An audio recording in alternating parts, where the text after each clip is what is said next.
nanti kita akan melihat orang-orang yang istiqomah dapat hadiah istimewa. Makanya judul kita di siang hari ini di antara judul-judul yang paling indah untuk selalu kita bahas dan menarik untuk kita selalu ulas dan ulas. Istiqomah itu berhadiah jannah. Istiqomahnya kita itu hadiahnya surga. Nggak bisa ditukar jamaah dengan villa yang ada di Bedugul. Nggak bisa ditukar dengan sebuah rumah dengan pemandangan view-nya langsung ke pantai, private pool, yang mana private poolnya menghadap ke arah pantai. Nggak bisa terbayarkan dengan apapun surganya Allah. Tapi dia penuh perjuangan untuk menjemput hadiah yang bernama jannah. Salah satunya adalah istiqomah. Karenanya 3 tips istiqomah. Pertama, mohon pertolongan kepada Allah. Iyyaka na'budu wa iyyaka nasta'in. Yang kedua, cari teman lingkungan yang salih. Nabi bersabda, "Falyanzur ahadukum man yukhalil." Terus istiqomah yang ketiga, paksakan untuk kajian, paksakan untuk ngaji. Apalagi di sini ada gurunda kita, Masya Allah, beliau dengan luar biasanya perjuangan beliau berdakwah membersamai kita di Kelungkung, membersamai kita dalam terus mendapatkan ilmu-ilmu yang penuh keberkahan. Selalu jamaah bersamai dalam kebaikan, ikut berjuang bersama. Karena kata Sayyiduna, berkata daripada Ibnu Katsir rahimahullah dalam kitab tafsir beliau, "An-nasu ma'a syuyukhihim." Ketika membahas tentang bagaimana manusia semestinya hidup, bagaimana sebenarnya kita itu harusnya hidup, kata Imam Ibnu Katsir rahimahullah, "An-nas ma'a syuyukhihim." Manusia itu akan selalu berada di atas kebaikan selama dia hidup bersama gurunya. Hidup bersama guru. Hidup bersama guru itu maknanya ya dia naruh khidmat kepada gurunya. Apa yang bisa dibersamai, beliau bersamai semampu beliau. Gak ada jamaah melihat zaman Nabi semuanya adalah penceramah. Jamaah gak akan ngelihat itu. Sayyiduna Salman Al-Farisi punya peran. Sayyiduna Khalid perannya Panglima Jenderal. Sayyiduna Utsman perannya bab harta. Sayyiduna Umar bin Khattab perannya kekuasaan. Sayyiduna Abu Bakar perannya kelemah lembutan. Sayyiduna Ali bin Abi Thalib perannya lisan yang zaki, kecerdasan yang mumpuni. Sayyiduna daripada Hamzah perannya adalah backupnya Nabi. Makanya waktu Sayyidina Hamzah belum beriman, beliau pulang habis berburu singa atau berburu binatang buas, digendong singa tersebut. Dalam kitab Ashabur Rasul di jilid yang kedua diceritakan dalam kitab tersebut, pulang Sayyidina Hamzah membawa daripada seekor singa di pundak beliau. Sayyidina Hamzah itu tinggi, besar, kekar, kalau naik kuda kakinya menginjak di tanah. Seperti Sayyidina Umar, tinggi, kekar, besar. Dan ini adalah, kalau boleh dibahasakan itu, orang yang besar pengaruhnya di kota Mekah pada kala itu. Sayyidina Hamzah, beliau omnya Nabi, adik bapaknya Nabi. Jadi bapaknya Nabi Sayyidina Abdullah, Sayyid Abdullah punya adik, adiknya 4. Di antaranya adalah Abu Talib, Hamzah, Abbas, Abu Lahab. Ketika Nabi diangkat Nabi dan Rasul, yang beriman 2, Abbas sama Hamzah. Yang gak beriman 2, Abu Talib sama Abu Lahab. Kalau Abu Jahal masih saudara tapi jauh. Abu Jahal nama aslinya Umar bin Amr bin Hisham. Waktu Hamzah belum beriman, ini kekuatannya Hamzah, digendong daripada singanya, lepas berburu, lalu terus kemudian dikatakan, sikat yuk Muhammad. Karena Hamzah merasa Muhammad itu sepupu saya, keponakan saya. Muhammad tuh keponakan saya. Ente kalau macam-macam sama Muhammad, saya yang akan maju. Kalau sampai Muhammad terluka satu goresan, ente habis sama aneh, kalau boleh dibahasakan. Padahal waktu itu Hamzah belum beriman. Terus ditanya, apakah kamu ada di atas agama Muhammad? Jawab Hamzah, iya, saya ada di atas agama Muhammad. Padahal waktu itu Hamzah belum beriman. Ini peran jemaah. Gak semuanya harus megang mic seperti gurunda kita. Gak semuanya harus juga megang tausiah ceramah di mimbar-mimbar.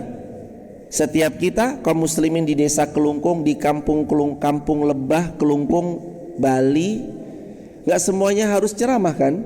Ada perannya harta, ada perannya kekuasaan, ada perannya kumpul sama anak-anak muda, ada yang perannya ibu-ibu dengan perannya sebagai seorang wanita muslimah, ada yang perannya yang menginformasikan, ada yang perannya yang fotokopi lalu sebar-sebarin selebaran undangan sholat berjamaah, ada yang perannya sosial media lalu menyiapkan tripodnya, lalu menyiapkan paket datanya, lalu menyiapkan mikrofonnya, ada yang perannya adalah marbot tujuannya adalah menjaga kebersihan masjidnya agar supaya orang semakin bersemangat datang ke masjid. Ketika mereka sujud, Allahu Akbar, yang dicium wangi luar biasa, bukan mambu sikil, bukan bau terasi, tapi kalau ini mah ya wangi jamaah luar biasa. Di sini mah ya wangi, masya Allah. Jangan sampai hadirin kita lupa bahwa peran kita masing-masing itu sudah Allah tetapkan sesuai berdasarkan kemampuan. Gak ada ceritanya saya kok kayaknya gak punya peran ya tentang peradaban Islam di desa Kelungkung atau di ini kota Kelungkung gitu Ustaz. Kok kita kayaknya gak punya peran ya untuk kota Kelungkung Bali. Bukan, setiap kita punya peran. Perannya kita beda-beda. Ada yang megang mikrofon, ada yang perannya uang, ada yang perannya harta, ada yang perannya membersihkan masjid, ada yang perannya itu adalah mengajak mereka untuk masuk ke dalam agama Islam. Ajakin jamaah, karena masing-masing mereka tuh sebenarnya punya keyakinan kepada, ada di antara hati mereka yang jujur, mereka punya keyakinan kepada Allah, tapi kadang gengsinya terlalu tinggi. Mereka udah mau memeluk agama Islam, tapi kadang kitanya lupa sowan dalam tanda petik untuk ngajak mereka melihat cahaya Islam. Jamaah tahu zaman Nabi SAW berdakwah, ya mirip-mirip seperti desa Kelungkung. Kalau kami di Jawa berdakwahnya kepada kaum muslimin, karena mayoritas 97% adalah muslim. Kalau di sini medan dakwah yang sesungguhnya sebenarnya. Di sana 97% sudah Islam, apalagi yang mau didakwakan. Kalau di sini masih banyak peluang-peluang, masih ada yang mungkin belum percaya Tuhan bahkan, maka tugas kita adalah mengenalkan. Dan jangan lupa Nabi SAW beliau adalah orang yang paling indah dalam menghantar hidayah. Bawa bahwa Islam itu tidak jadi momok yang menyeramkan. Bawa kepada mereka, kenalkan bahwa Islam itu adalah rahmatan lil alamin, bahwa Islam itu adalah agama yang penuh dengan kedamaian. Mereka melihat akhlak kita sebelum mereka melihat Al-Quran, betul? Yang mereka lihat akhlaknya kita sebelum mereka melihat Al-Quran, kitab suci. Yang mereka lihat akhlak kita, oh ini toh kaum muslimin. Sehingga ketika mereka melihat keindahan ada pada diri kita yang menyampaikannya dan segala macamnya, ada rasa ketertarikan, dengan penuh harap insya Allah mereka jadi saudara kita. Ada banyak, lebih dari dalam 1 tahun. Tadi kami sedikit ngobrol sama takmir Masjid Muhammad, karena tadi kami sholat Jumat di Masjid Muhammad. Alhamdulillah ketemu takmir, lalu kemudian sedikit berbicara. Ternyata di masjid itu alhamdulillah dalam per tahun itu ada sekurang-kurangnya atau seminim-minimnya sekitar 8 atau 9 orang masuk ke dalam agama Islam. Bahkan lebih, itu kan sekurang-kurangnya, artinya list yang paling minimal.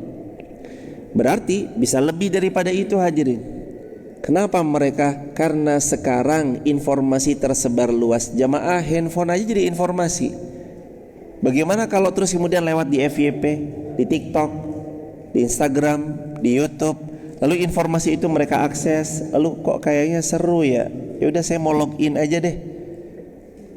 Mereka akhirnya mengenal Allah, mereka akhirnya mendalami. Ada yang tadi juga macam-macam. Di sini ada gambarnya banyak luar biasa, ada gambar-gambar mereka membatik tubuh mereka. Lalu begitu sholat datang wudu, sininya batikan semua tapi sholat.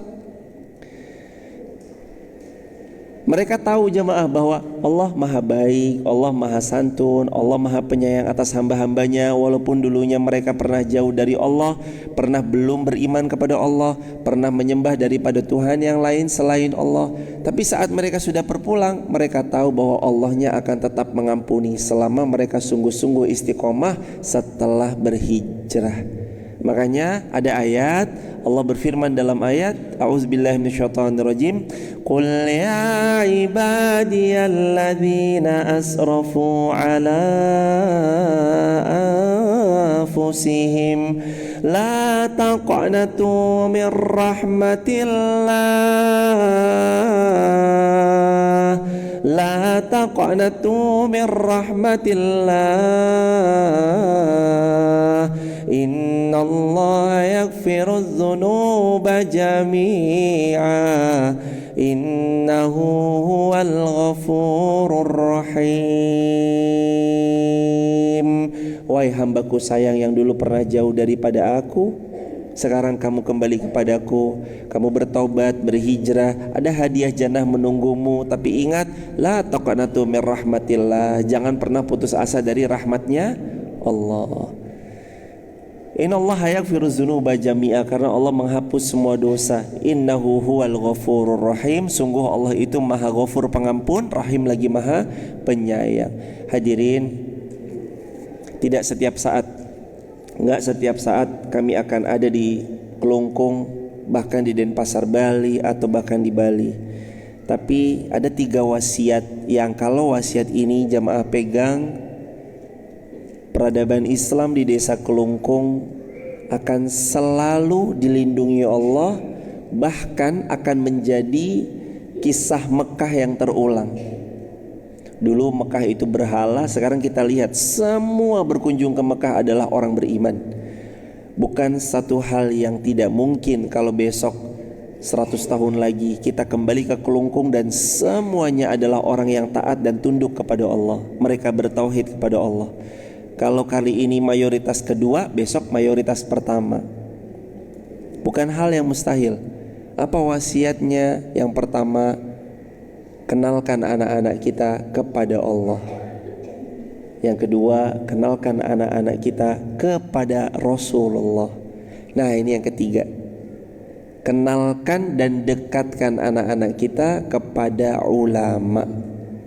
Yang di sini yang di dekat ada gurunda kita, ada para kasepuhan, ada para ustadz, ustazah yang membersamai.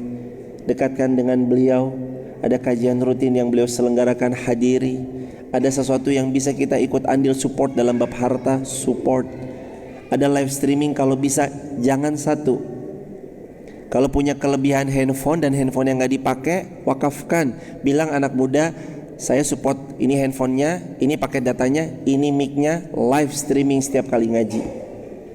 Jangan kasih kesempatan untuk gak di live dalam kajian, kecuali kajiannya bentuknya internal. Silahkan gak di live, gak apa-apa kalau kajian internal. Kalau kajian yang bisa secara umum, live streaming. Agar supaya apa? Agar supaya Allah subhanahu wa ta'ala juga menggerakkan orang-orang untuk membersamai. Daripada masjid kita yang kita cintai, Masjid Al-Hikmah, Kampung Lebah, Kelungkung, Bali. Supaya nanti lebih banyak lagi orang yang mungkin belum berkesempatan hadir karena beliau berhalangan hadir, faktor pekerjaan, faktor harus lembur, beliau tetap bisa mengakses di sosial media yang diunggah, dan itu jadi jariah buat kita bersama-sama insya Allah. Gak kerasa jemaah, sudah hampir setengah 6, 17.28. Kita buka tanya jawab hadirin. Mudah-mudahan dengan tanya jawab lebih erat, lebih akrab lagi kita, dan lebih dekat dengan sosial realita yang ada di desa Kelungkung. Barakallahu fikum. Burunda fadhol. Jazakumullah khairan katsiran kepada Ustadz Irfan atas pemaparannya tadi. Satu pesan, bukan satu pesan, di antara pesan beliau adalah mengajak kita untuk istiqomah. Kan luar biasa. Tadi kita sama-sama mendengarkan khutbah. Ayat yang selalu disampaikan ketika khutbah adalah wala tamutunna illa wa antum muslimun. Pesannya apa? Istiqomah sama. Tadi Ustadz juga telah menyampaikan ada 3 cara agar kita bisa istiqomah. Memohon kepada Allah, membuat lingkungan, memilih lingkungan yang baik. Yang berikutnya apa? Paksakan. Bahasa lainnya paksaan apa? Paksain gitu ya. Ya, kalau mau digabungkan antara poin pertama dan poin kedua, yaitu apa? Yang pertama itu doa. Yang ketiga adalah apa? Paksakan, sehingga doanya langsung bisa Allahumma paksain. Nah, gitu. Nah, itu bisa itu, gitu kan? Karena kalau nggak dipaksa, kita akan kalah dengan nafsu kita. Oke, itu luar biasa. Itu pesan untuk istiqomah untuk kita semuanya. Dan sekarang masih ada waktu setengah jam. Silakan dibuka sesi tanya jawab kepada jamaah semuanya. Ibu-ibunya jumlahnya luar biasa, Ustaz. Hampir 1000, luar biasa. Ya, hampir 1000. Bapak-bapaknya ya lumayan lah, gitu kan? Ya. Karena nanti begini, memang takdirnya memang ibu-ibu itu lebih banyak daripada bapak-bapak. Bahkan nanti tidak akan terjadi hari kiamat sampai perbandingan laki-laki dan perempuan 1:40. Wah, luar biasa kan? Padahal ada ta'adud itu, poligami itu cuma 1:4. Kalau nggak kiamat, wah bayangkan tuh, menjelang kiamat 1:40. Sehingga wajar kalau ibu-ibunya banyak lah. Silakan untuk menghormati ibu-ibu, katanya first lady gitu ya, lady first katanya. Ya, siapa yang mau bertanya ibu-ibu? Maaf tadi ya, izin saya. Siapa? Ada kesempatan? Oke, silakan.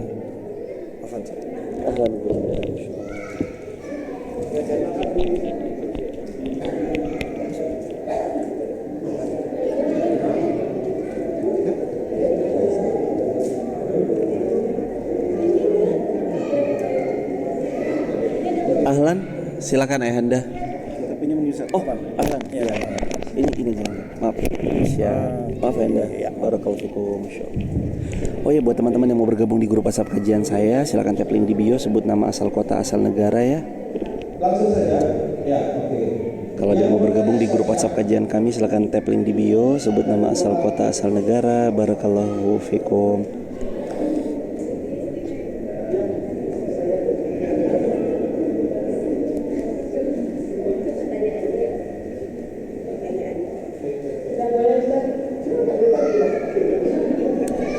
Bismillahirrahmanirrahim. Assalamualaikum warahmatullahi wabarakatuh. Waalaikumsalam. Pertama dan yang utama saya ucapkan jazakumullah khairan katsiran kepada Ustaz yang berkenan hadir di kampung Lebah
Ustadz, Masya Allah. Mohon bimbingannya Ustadz Dedi Aslam, Masya Allah. Karena bagaimanapun di sini jauh lebih berilmu tentang rumah tangga. Kami baru menikah 9 tahun jalan. Nikah 2015. Kalau 2015 ke 2023 ya 9 tahun jalan ini. Jadi kalau di hadapan kami ada sepertinya ya sudah 40 tahun menikah, 50 tahun menikah, begitu kan ayahanda ya. Mudah-mudahan insya Allah selalu dalam lindungan Allah. Izin Rasulullah Shallallahu Alaihi Wasallam pernah bersabda, istausu bin nisa'i khairan. Wahai para laki-laki, perlakukanlah istri kalian khairan, dengan sebaik-baik perlakuan. Nabi juga pernah bersabda riwayat Muslim, khairukum khairukum li ahli wa ana khairukum li ahli. Ternyata manusia paling baik itu versinya Rasulullah. Khairukum khairukum li ahli. Sebaik-baik kalian itu bukan yang paling baik di kantor, di perusahaan, di toko, di pabrik. Ternyata Nabi bersabda, sebaik-baik kalian adalah yang paling baik kepada keluarganya. Orang yang paling dekat dalam skup keluarga kita setelah kita menikah, belum anak tapi istri, pasangan hidup. Bahkan dia telah menemani kita sebelum ada anak kita. Betul? Ada istri dulu apa anak dulu? Ya jelas, istri dulu baru terus kemudian anak. Wa ana, sabda Nabi riwayat Muslim, dan aku, wa ana khairukum li ahli, dan aku adalah teladan laki-laki terbaik dalam memperlakukan istrinya bagi kalian semua. Dan kita tahu ayat yang paling masyhur, Allah berfirman dalam Al-Quran, laqad kana lakum fi Rasulillah uswatun hasanah. Kalau kita mau cari uswatun hasanah, suri teladan terbaik, maka suri teladan terbaik kita ada pada Rasulullah SAW. Meskipun buat kita semua termasuk yang berbicara, kita belum benar-benar baik kepada pasangan kita, masih terus banyak berproses dalam memperlakukan sebaik-baiknya perlakuan buat pasangan kita. Tapi setidaknya hadirin jamaah yang dirahmati Allah, ada keinginan untuk memperlakukan beliau dengan sebaik-baik perlakuan, dengan sesantun-santunnya perlakuan. Dan itu semua gak lepas dari 3 tadi. Yang pertama, terus minta tolong sama Allah. Ya Allah, mudahkan hamba memuliakan istri hamba, memuliakan pasangan hamba.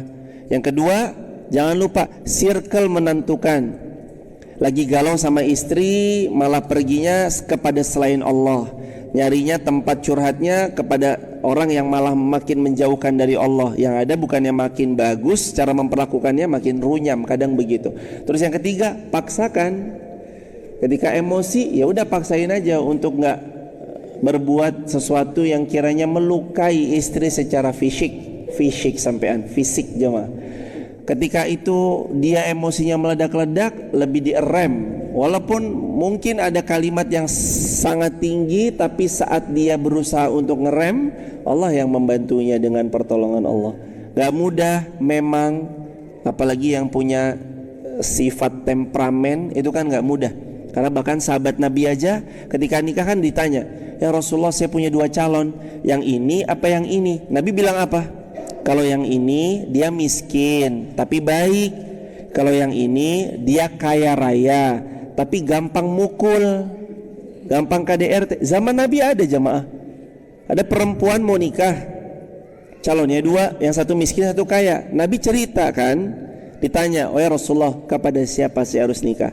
Kalau sama yang muda, miskin dia. Kalau sama yang ini, kaya, tapi dia tangannya sering ini mukul orang, mukulin kamu nanti, maka pilihlah dengan yang ini. Nabi ngasih anjuran. Ketika dihadapkan 2 pilihan, Nabi menganjurkan, sama yang miskin gak apa-apa, tapi dia bertanggung jawab. Saya miskin gak apa, tapi nanti dia diproyeksikan jadi orang yang besar. Dan wahai istri juga pegang hadis Nabi riwayat Bukhari dengan sanad yang sahih. Perhatikan bagaimana sikap kita kepada suami, karena sabda Nabi, huwa jannatuki au naruki. Karena sesungguhnya suamimu itu adalah syurgamu atau nerakamu. Jadi sikap istri juga kalau bisa selemah lembutnya. Kenapa suami itu kadang kasar? Boleh jadi tidak ada asap kalau tidak ada api. Jadi sikap temperamennya, emosionalnya muncul, boleh jadi dipicu sama api itu yang menyulut dari pihak istri, atau nggak ada sulutan sama sekali tapi tahu-tahu meledak aja. Itu bisa terjadi.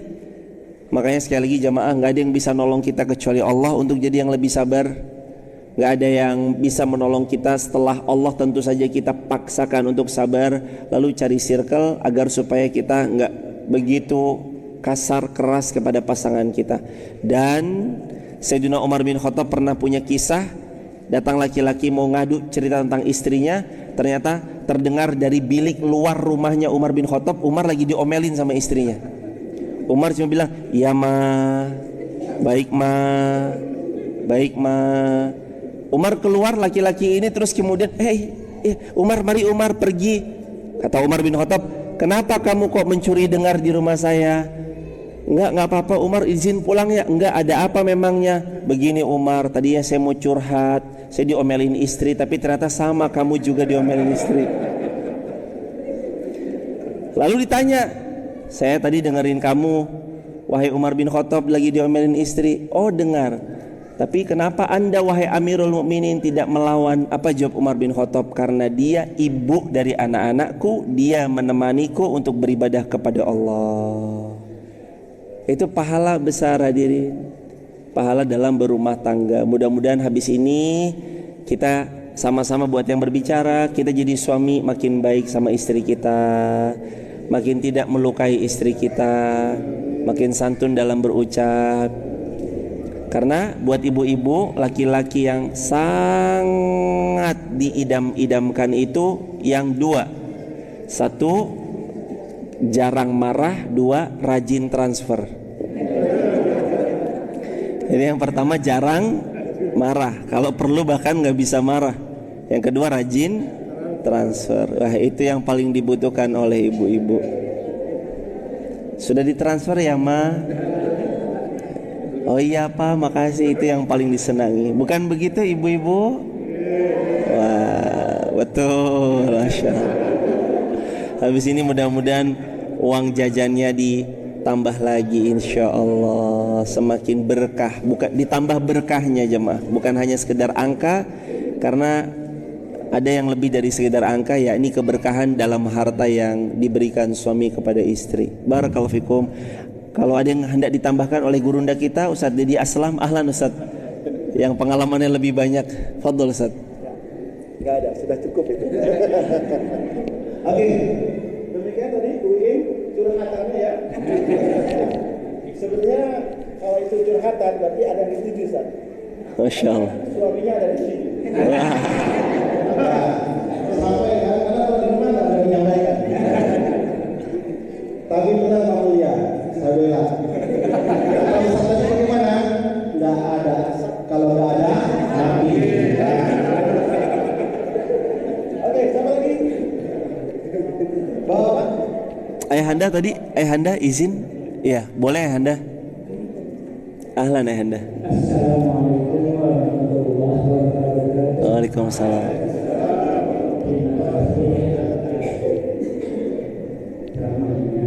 Yang saya tangkap yang ketiga, untuk menjaga istiqomah, Paksakan. untuk diri, Iya Ayahanda. bagaimana terhadap anak-anak, bagaimana terhadap masyarakat. Nah, misalnya kita paksakan anak untuk tadi tadi, tapi jangan dipaksakan. Iya Ayahanda. Orang-orang serahkan kepada anak. Terus yang ketiga, la ikraha fiddin. Betul. Tidak ada paksaan dalam agama. Ini maksudnya bagaimana? Betul Ayahanda. Assalamualaikum warahmatullahi wabarakatuh. Waalaikumsalam warahmatullahi wabarakatuh. Semoga Ayahanda dimuliakan Allah, diberkahi Allah, dilancarkan segala urusan, dan seluruh kaum muslimin juga demikian, online maupun offline. Paksakan untuk diri. Bagaimana sama anak? Allah Subhanahu wa taala berfirman, ayatnya semua kita hafal, fadzakir innama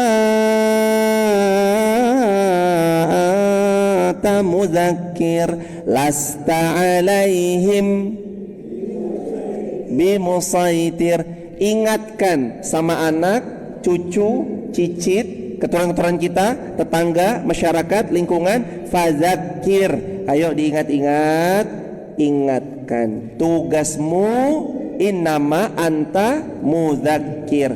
Tugas kamu hanya mengingatkan. Lasta, bukan tugas Anda.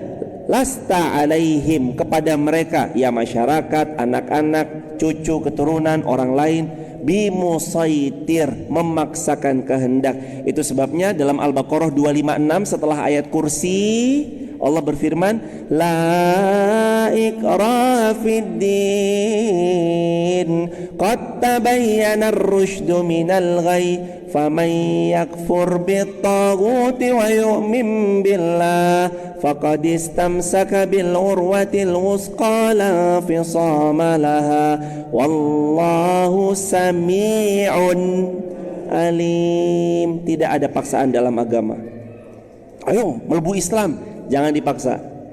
Tapi kalau ada anaknya Hindu lagi main, le sini le, gimana Pak D, ikutin Pak D ya. Ya, asyhadu. Itu boleh. Lo kan gak dipaksa. Lo boleh jamaah. Kalau ada bocil-bocilnya gitu, asyhaduin aja, gak apa-apa jamaah. Lah itu paksain apa enggak? Lo gak apa-apa. Loh, nanti dia kembali lagi gitu, setidaknya dia sudah pernah mengikrarkan asyhadu alla ilaha illallah. Yang bocil-bocil. Tapi kalau udah yang SD kelas 4, kelas 5 pulang-pulang ngadu sama orang tuanya nanti ya gawat. Yang bocil-bocil tuh yang 4 tahun, lucu-lucunya 5 tahun. Nah, jamaah kembali lagi kepada anak kita, orang di luar, maka silahkan ingat ayat tadi, fadzakir innama anta mudzakir. Silahkan diingatkan saja, dikasih anjuran, dikasih bimbingan, karena bukan tugas kita memaksakan kehendak.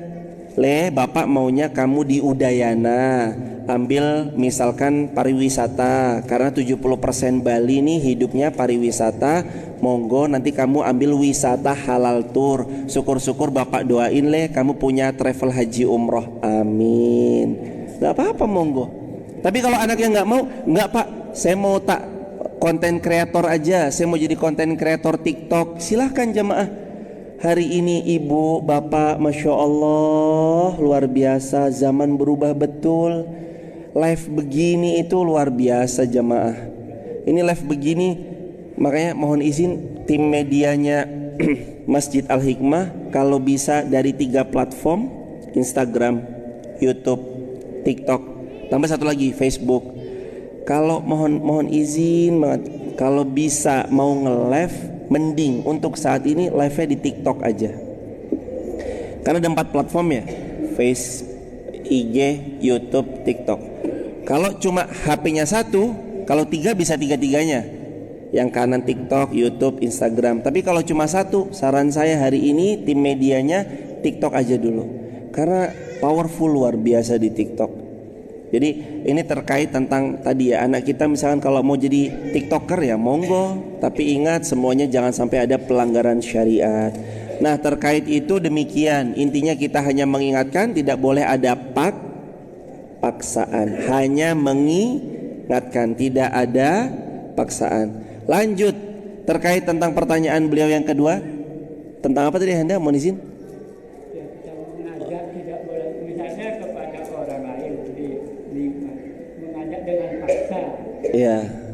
Mengajak dengan paksa tentu tidak ya Anda. Iya, semuanya diajak tapi tidak untuk dipaksakan. Jadi kurang lebih begitu ya hadirin. Tadi kayak pertanyaan kedua ada lagi ya Anda. Apa tadi? Oh, sudah kedua tadi ya Anda. Sudah kedua. Baik, intinya seperti itu. La ikraha fiddin, maksudnya seperti apa? Maksudnya tadi tidak ada paksaan dalam beragama. Qad tabayyana ar-rusydu minal ghayy. Tapi harus lihat baik-baik, setelah datang rasyid itu artinya bimbingan yang jelas.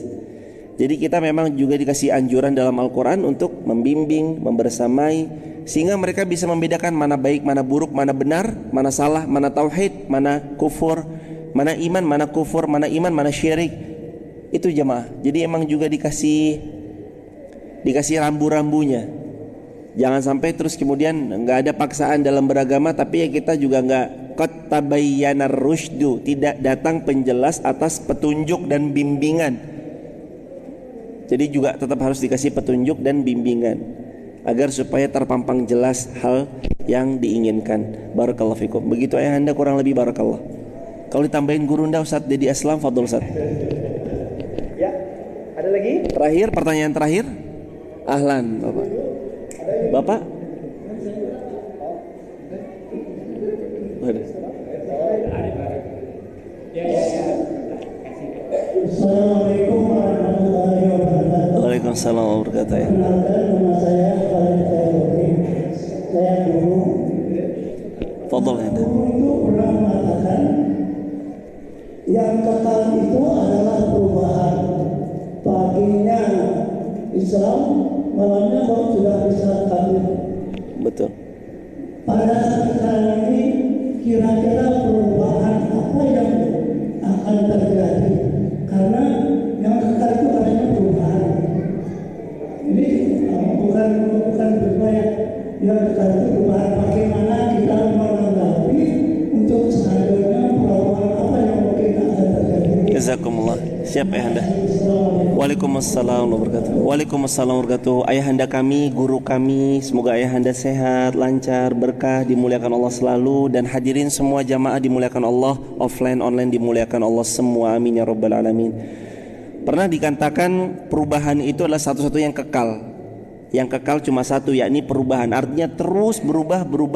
Termasuk kadangkala perubahan iman terjadi. Paginya beriman, malamnya bisa kufur. Itu sabda Nabi riwayat Muslim. Kata Nabi SAW, sayati zamanun yusbih mu'minan wa yumsi kafiran, yumsi mu'minan wa yusbihu kafiran. Nabi bersabda, akan datang satu zaman di mana paginya beriman, sorenya kafir, atau sorenya beriman, paginya jadi kafir. Secepat itu orang berbolak-balik dalam iman. Faktornya apa? Ketidakadanya konsisten istiqomah di dalam hati mereka, sehingga mereka mudah terombang-ambing oleh keadaan. Kampungnya belok kanan, ikut kanan. Nyemplung, ikut nyemplung. Lurus, ikut lurus. Nggak punya prinsip. Terus perubahan apa nih ke depan yang akan terus-terusan terjadi? Yang jelas di depan mata kita, yang harus bukan cuma sekedar menanggapi perubahan itu, tapi menanggapi, mempersiapkan bertemu perubahan itu dengan konsistensi iman yang harus dipunyai. Tema kita sore ini istiqomah, punya bekal yang kuat, punya cakar ayam yang hebat. Bangunan ini saya yakin jamaah, ketika masjid ini dibangun, yang tidak pernah jamaah lihat, tapi itu fungsi yang paling kuat, pondasi yang tertancap di bawah tiang-tiang ini. Kami bangun masjid di Wonosobo 3 lantai. Lantai 1 sudah jadi, lantai 2 tahun ini akhir tahun jadi, lantai 3 akhir tahun depan insya Allah jadi. Gali pondasinya itu dengan bangunnya lebih lama buat pondasinya. Pondasi nggak terlihat tapi paling kuat. Nah, sikap kita terhadap perubahan harus diimbangi sama sikap prinsip iman kita yang kuat dan kokoh kepada Allah. Apapun yang terjadi, kita udah tahu tujuan kita adalah dari mana, untuk apa, kembali kemana. Dari mana jawabannya kita semua asalnya dari Allah. Untuk apa? Untuk beribadah kepada Allah. Akan kemana? Matinya kita berpulang kepada pangkuan Allah. Semuanya untuk Allah. Makanya ada ayat, Qul inna salati wa nusuki wa mahyaya wa mamati lillahi rabbil alamin. Al-Quran surah Al-An'am ayat 162. Sesungguhnya salatku, ibadahku, matiku, hidupku, matiku lillahi rabbil alamin. Semuanya untuk Allah. Perubahan apa yang akan terjadi di masa mendatang? Yang paling terlihat jelas, dan itu perubahan yang gak bisa dielakkan, adalah digitalisasi semua hal. Waktu kita dulu buat paspor, datang rumit, bawa ini, bawa itu, bawa ini, bawa itu. Sekarang online. Waktu dulu kita perpanjang SIM, datang begini, begitu. Sekarang online. Datang tinggal foto, tunggu jadwal antrian, tunggu jamnya berapa. Dulu zamannya Mbah Kiai Haji Ahmad Dahlan atau Mbah Hashim As'ari atau zamannya Buya Hamka, apakah pernah terbayang bahwa Buya Hamka menyampaikan tausiah lalu terdengar bisa live streaming di waktu yang sama? Tidak, melainkan direkam dulu pakai pita, baru naik ke radio, baru naik mengudara, itu pun tanpa video. Zamannya Bung Karno, Pak Karno, Pak Hatta, karena ini masih rangka 17-an, Bung Karno, Bung Hatta, kalau sekarang melihat ada handphone secanggih ini, kaget mesti jemaah. Karena zaman itu beliau berbicara menggebu-gebu hanya lewat radio. Kita kan hanya bicara, saudara-saudara sekalian, ambil bambu-bambu yang ada di dekat rumah kalian. Pada zaman itu semuanya yang ada di dekatnya adalah bambu. Jadi sebenarnya pahlawan kita berjihad mengusir penjajah itu ya nggak pakai bambu aja, pakai pistol juga jamaah.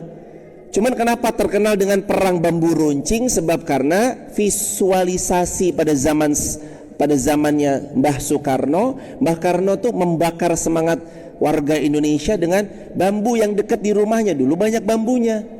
Ambil bambu-bambu kalian, ayo begini. Zaman sekarang orang terlihat wajahnya, mimiknya, suaranya, gestur tubuhnya, gaya bahasanya, pola duduknya, baju warna yang dikenakannya, sarungnya, pecinya, semuanya detail. Dan ke depan ini akan terus masif berkembang. Digitalisasi. Zaman dulu orang ngaji nggak ada online jamaah, nonton TV. Ustadz kalau mau masuk harus masuk lewat TV. Sekarang Ustadz banyak udah punya TV masing-masing. Mana TV-nya? Channel YouTube-nya masing-masing, channel TikTok-nya masing-masing, Instagram-nya masing-masing. Makanya tadi kami dengan segala kerendahan hati mengajak, kalau jamaah punya handphone yang lebih, wakafkan, belikan paket datanya, belikan. Seperti ini aja jamaah, kabel ini murah, cuma 135.000, namanya Boya, mic Boya. Pakainya mic begini, ini mic 135.000, colokin seperti itu, dicolokin, lalu kemudian sampai pesan ini tersiar. Dan jamaah nggak usah takut, Allah tuh maha baik. Allah punya sifat namanya Al-Huda. Huda itu artinya memberi petunjuk. Mbok kita udah ceramah aja, nanti mesti dengan pertolongan Allah ada yang motong-motongin videonya jamaah.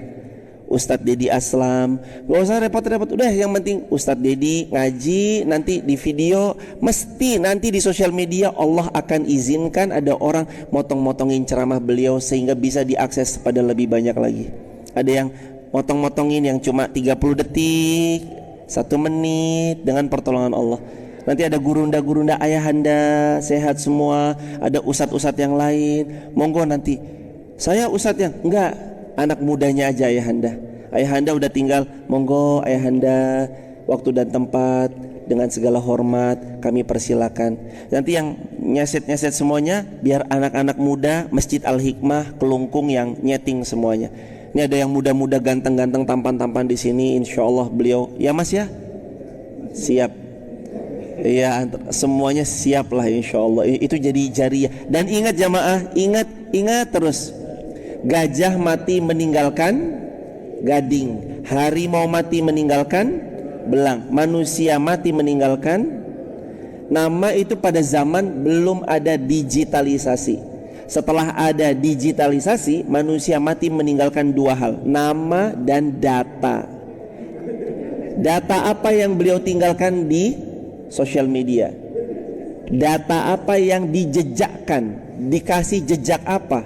Kan ada min asari sujud. Sabda Nabi kan, ayo perbanyak asar. Asar itu artinya bekas jejak-jejak sujud kalian. Agar supaya apa? Bersaksi. Nah sekarang jejak digitalnya itu yang akan bersaksi di hadapan Allah besok.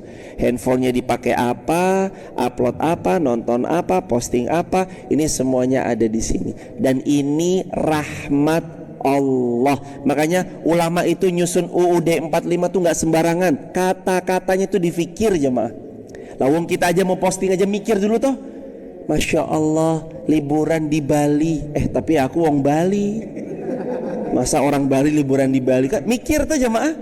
Ulama nyusun kata-kata atas rahmat Allah dan keinginan yang luhur. Dalam Undang-Undang Dasar 1945 itu nggak sembarangan. Ulama menyusun sebab karena semuanya karena rahmat Allah, dan rahmat Allah untuk kita di zaman ini, rahmat itu bernama sosial media.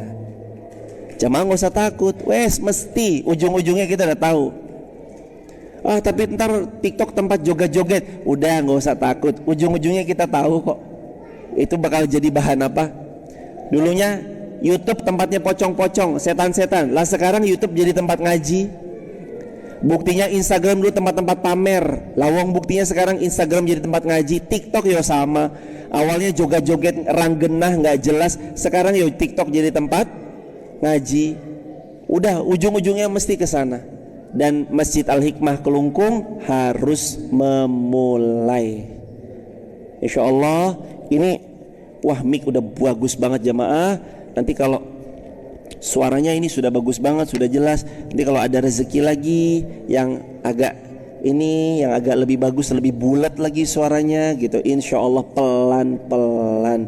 Ingat kita punya perannya nggak semuanya harus megang mic, tapi ada perannya Utsman bin Affan dengan harta, yang lain dengan perannya. Bapak Ibu yang dirahmati Allah, hadirin, insya Allah ngaji kita nggak stop sampai sini kok. Saya terus akan membersamai jamaah dalam ngaji, tapi mungkin saya nggak bisa datang secara fisik di sini, tapi saya akan datang ke handphone jamaah. Kalau jamaah subuh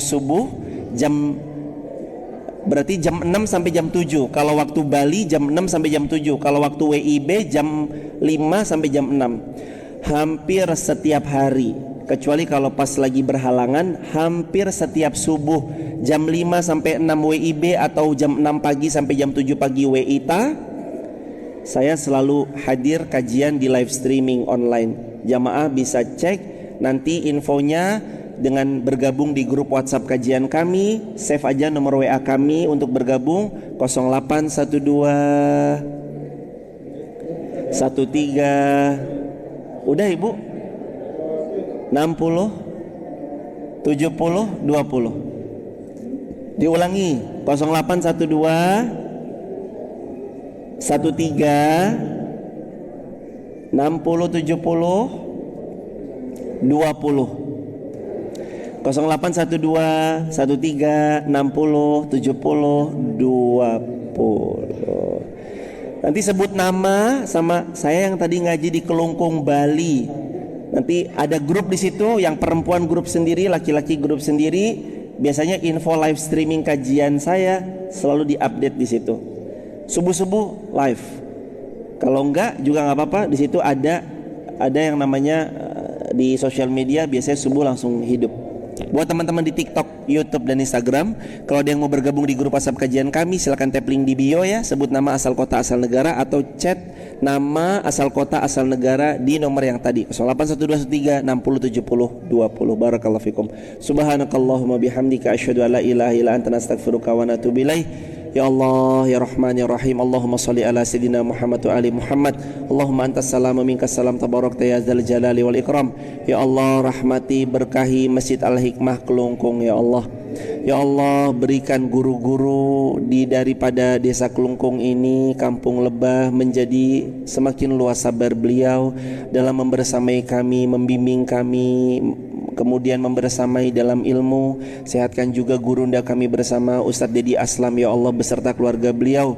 Beliau senantiasa membimbing kami untuk terus mengenalmu ya Allah. Sehatkan beliau, berkahi usia beliau sehingga kami terus bisa menimba ilmu dari beliau, dan juga semua guru-guru di sini. Sehatkan beliau ya Allah, berkahi usia beliau ya Allah sehingga kami terus menimba ilmu dari beliau.